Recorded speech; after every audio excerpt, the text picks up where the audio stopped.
this budget is a complete failure as it comes to upstate and, frankly, anywhere outside of New York City. For the lack of attention to our infrastructure needs.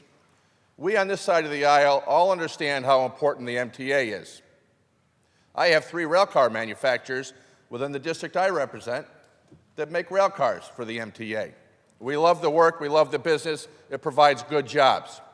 But our upstate infrastructure, roads and bridges, are equally as important. When we were in the majority over the past 8 years, CHIPS funding and local road and bridge funding had increases across the board approximately 45% over that period. Yet we're flat this year on CHIPS, and we're losing $65 million on extreme winter recovery funds.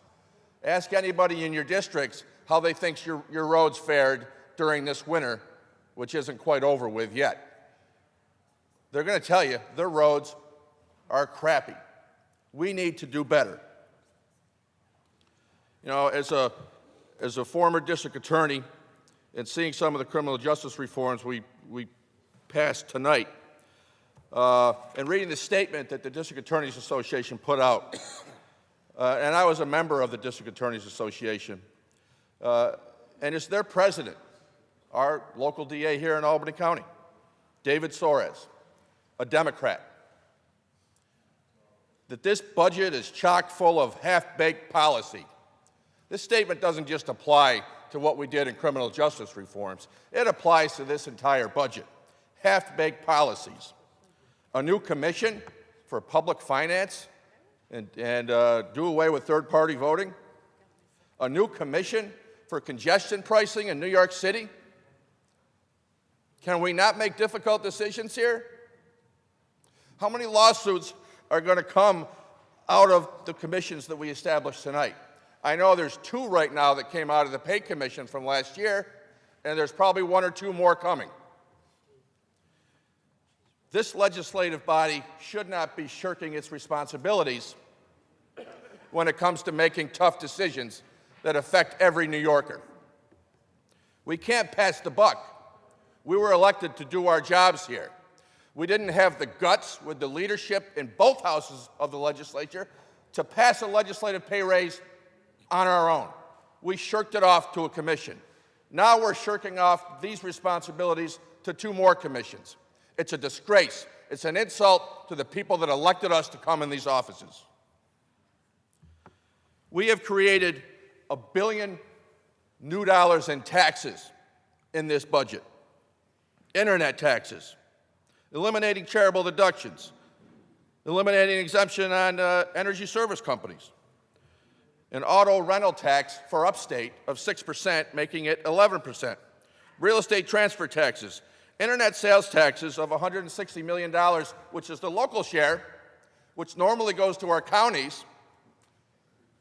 The state is taking that portion and distributing over 1/3 of it on their own, eliminating AIM funding and the state's responsibility to provide that. Yet also from the internet sales tax is $160 set aside for the MTA, which will increase 1% each year from here on out, with no guarantees for equitable funding and parity for our upstate roads and bridges as it comes to that. We have failed our voters. There's a new tax on vaping.